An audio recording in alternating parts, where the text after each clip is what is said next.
तो दोस्तों, आप सभी का स्वागत है मेरे चैनल निताम गुरुजी वर्ल्ड में। आज हम देख रहे हैं एनटीपीसी 2024 में पूछे गए प्रीवियस ईयर के क्वेश्चन पेपर। अगर वीडियो अच्छा लगे तो चैनल को जरूर सब्सक्राइब करें, वीडियो को लाइक करें, शेयर करें, कमेंट करें। ठीक है, वीडियो के अंत तक बने रहें। बहुत ही महत्वपूर्ण प्रश्न है आपके सभी एग्जामों के लिए। ठीक है, आज का पहला प्रश्न है, किस देश ने अपने पहले dragon fire laser directed energy weapon का सफल परीक्षण किया है?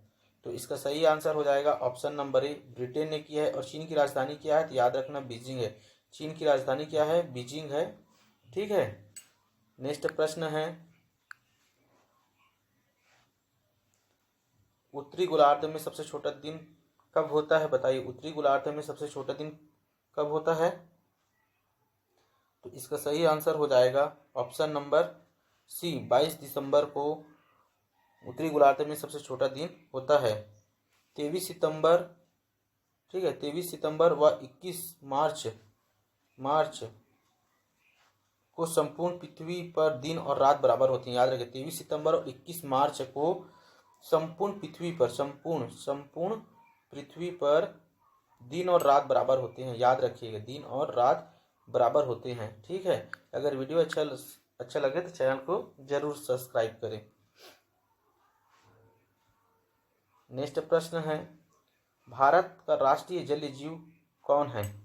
तो इसका सही आंसर हो जाएगा ऑप्शन नंबर डी, डॉल्फिन है। और डॉल्फिन को राष्ट्रीय जीव कब घोषित किया गया है? तो 5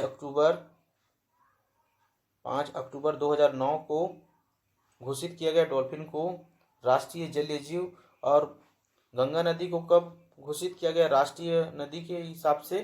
तो याद रखिएगा, गंगा नदी को घोषित किया गया है 4 नवंबर 2008 को गंगा नदी को राष्ट्रीय नदी घोषित किया गया है। भारत का राष्ट्रीय पुष्प क्या है? तो कमल है। याद रखिएगा, कमल है। ठीक है, और राष्ट्रीय पक्षी मयूर है। ठीक है, और राष्ट्रीय वृक्ष बरगद है। ठीक है, राष्ट्रीय वृक्ष कौन सा है? तो बरगद है। ठीक है, अगर वीडियो अच्छा लगे तो चैनल को जरूर सब्सक्राइब करें, लाइक करें, शेयर करें। नेक्स्ट प्रश्न है, जातीय संसद किस देश के संसद का नाम है? बताइए, जातीय संसद किस देश के संसद का नाम है? तो इसका सही आंसर हो जाएगा बांग्लादेश का संसद का नाम जातीय संसद है। उसी प्रकार अफगानिस्तान के संसद का नाम क्या है? तो याद रखिएगा, अफगानिस्तान के संसद का नाम है शूरा। ठीक है, भूटान का संसद का नाम है, याद रखिएगा, भूटान का है तसगांडू। ठीक है, और पाकिस्तान का याद रखिएगा, पाकिस्तान, इस सब को नोट करते चलिएगा। पाकिस्तान के संसद का नाम है नेशनल असेंबली। क्या है? National assembly. ठीक है, याद रखिएगा। नेपाल का नेपाल का संसद का नाम है राष्ट्रीय पंचायत। क्या है? राष्ट्रीय पंचायत है। ठीक है,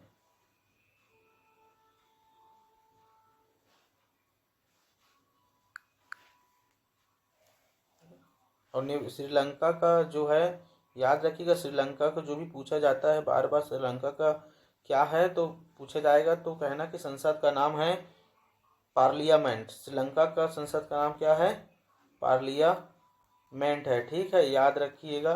वीडियो में अगर नए हो चैनल में तो चैनल को जरूर सब्सक्राइब करें प्रतिदिन ऐसे ही वीडियो पाने के लिए। ये सभी प्रश्न आए हुए प्रश्न है, प्रीवियस ईयर के क्वेश्चन है। भारत की पहली आर्थिक जनगणना राज्य केंद्र शासित प्रदेशों के सहयोग से किस वर्ष के दौरान लक्षद्वीप को छोड़कर संपूर्ण देश में आयोजित की गई थी? बताइए, इसका सही आंसर क्या होगा? तो इसका सही आंसर हो जाएगा 56 का ऑप्शन नंबर बी, 1977 को। कब की गई थी? 1977 को।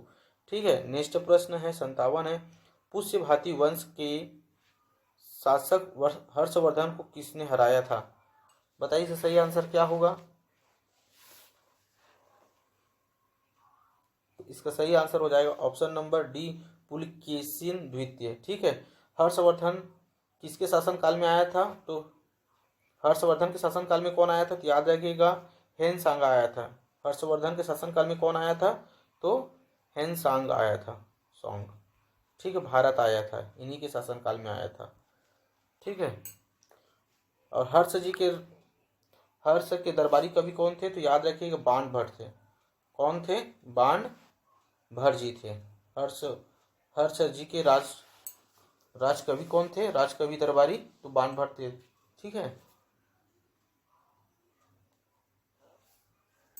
नेक्स्ट प्रश्न है,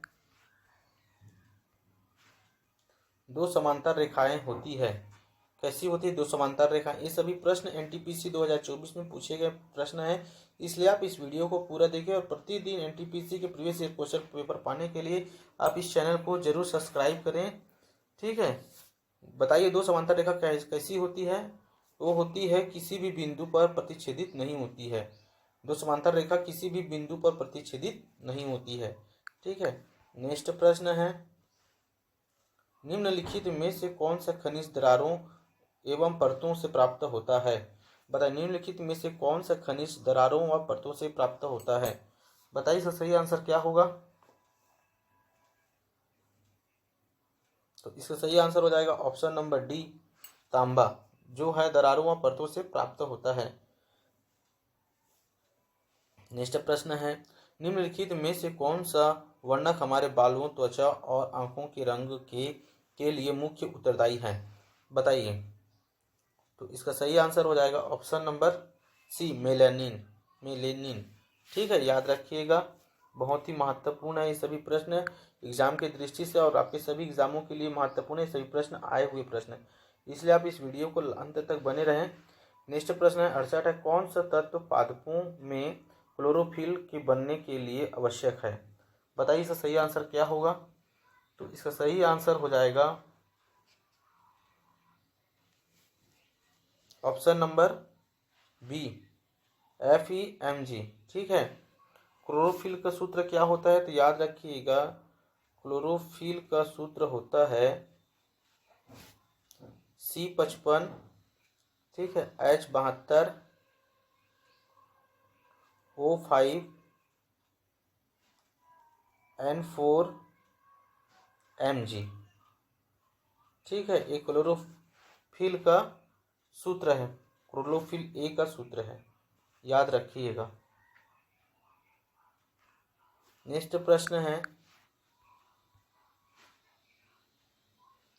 सही सुमेलित नहीं, इनमें चारों में से कौन सही सुमेलित नहीं है? बताइए इसका सही आंसर क्या होगा? इन चारों में से कौन सा गलत है? बताइए। 29 दिसंबर अंतर्राष्ट्रीय शिक्षा दिवस होता है क्या, या 24 दिसंबर राष्ट्रीय उपभोक्ता अधिकार दिवस, 23 दिसंबर किसान दिवस, या 18 दिसंबर अंतर्राष्ट्रीय प्रवास दिवस? बताइए इनमें से कौन सा गलत है? तो इसका सही आंसर हो जाएगा ऑप्शन नंबर ए, 29 दिसंबर अंतर्राष्ट्रीय शिक्षा दिवस नहीं मनाया जाता है। तो कब मनाया जाता है? तो याद रखिएगा, अंतर्राष्ट्रीय शिक्षा दिवस मनाया जाता है प्रतिवर्ष 24 जनवरी को मनाया जाता है। कब मनाया जाता है? 24 जनवरी को मनाया जाता है। ठीक है। राष्ट्रीय जैव विविधता दिवस कब मनाया जाता है? तो याद रखिएगा, राष्ट्रीय जैव विविधता दिवस मनाया जाता है 22 मई को। याद रखिए कब मनाया जाता है राष्ट्रीय जैव विविधता दिवस? तो 22 मई को मनाया जाता है। ठीक है। नेक्स्ट प्रश्न है, महिला आरक्षण विधेयक 2023 के अनुसार लोकसभा और महिला आरक्षण विधेयक 2023 के अनुसार लोकसभा और राज्य विधानसभाओं में महिलाओं के लिए कितनी सीटें आरक्षित है? बताइए इसका सही आंसर क्या होगा? तो इसका सही आंसर हो जाएगा ऑप्शन नंबर सी, 1/3। कितनी है? 1/3 है। और ये आरक्षण कितने वर्ष के लिए प्रदान की जाएगी? तो याद रखिएगा 15 वर्ष के लिए, यह आरक्षण 15 वर्ष के लिए प्रदान की जाएगी। ठीक है। नेक्स्ट प्रश्न है, भारत में डच ईस्ट इंडिया कंपनी की स्थापना कब हुई थी? बताइए इसका सही आंसर क्या होगा? भारत में डच ईस्ट इंडिया कंपनी की स्थापना कब हुई थी? तो इसका सही आंसर हो जाएगा ऑप्शन नंबर सी, सन 1600 को। कब हुआ था? सन 1602 को हुआ था। ठीक है, याद रखिएगा।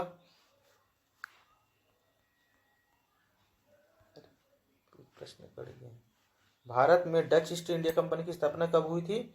तो सन 1602 को हुई थी। अंग्रेजी ईस्ट इंडिया कंपनी की स्थापना कब हुई थी? तो अंग्रेजी ईस्ट इंडिया कंपनी की स्थापना हुई थी 1599 को। कब हुई थी? 1599 को हुई थी। याद रखिएगा, ये सभी प्रश्न बहुत ही महत्वपूर्ण है। डच ईस्ट इंडिया कंपनी की है ना, ठीक है। डच ईस्ट इंडिया कंपनी की स्थापना भारत में कब हुई थी? तो सन 1602 में हुई थी। और अंग्रेजी ईस्ट इंडिया कंपनी की स्थापना कब हुई थी? अंग्रेजी ईस्ट इंडिया कंपनी की स्थापना हुई थी सन 1599 को हुई थी। और फ्रांसीसी ईस्ट इंडिया कंपनी की, याद रखिएगा, फ्रांसीसी ईस्ट इंडिया कंपनी की स्थापना कब हुई थी? तो याद रखिएगा सन 1664 को, सन 1664 को हुई थी भारत में, ठीक है।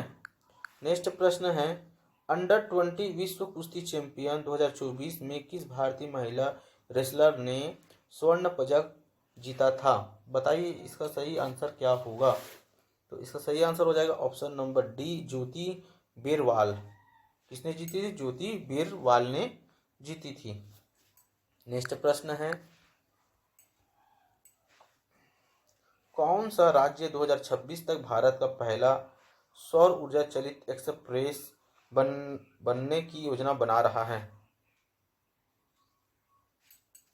बताइए इसका सही आंसर क्या होगा?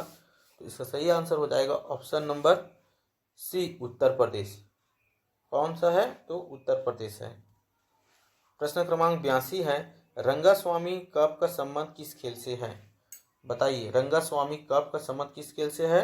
तो हॉकी से है। याद रखिए, किस खेल से है? हॉकी से। और रंगास्वामी कप का प्रारंभ कब हुआ था? रंगास्वामी कप, तो याद रखिएगा 1928 से प्रारंभ किया गया है। कब से प्रारंभ किया गया है? 1928 से, ठीक है। नेक्स्ट प्रश्न है, ये सभी प्रश्न आए हुए प्रश्न हैं, इसलिए आप इस वीडियो को पूरा देखें। अगर चैनल में नए हो तो चैनल को जरूर सब्सक्राइब करें। कैच मेमोरी किन के बीच क्रिया करती है? कैच मेमोरी किन के बीच क्रिया करती है इनमें से? तो इसका सही आंसर हो जाएगा ऑप्शन नंबर ए, सीपीयू और रैम के बीच में क्रिया करती है कैच मेमोरी, ठीक है। याद रखिएगा इस सभी प्रश्नों को। प्रश्न क्रमांक 92 है, निम्न में से कौन रैम नहीं है? इनमें से कौन रैम नहीं है? बताइए इसका सही आंसर क्या होगा? तो इसका सही आंसर हो जाएगा option number C, P RAM, RAM नहीं है, ठीक है।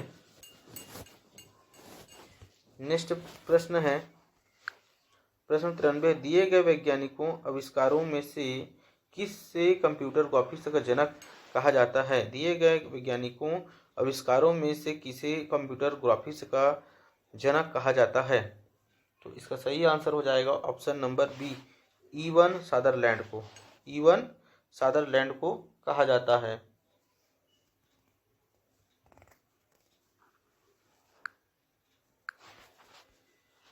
अगर वीडियो अच्छा लगे तो चैनल को जरूर सब्सक्राइब करें, लाइक करें, शेयर करें। आपके लिए हम इतना मेहनत करते हैं। धन्यवाद दोस्तों।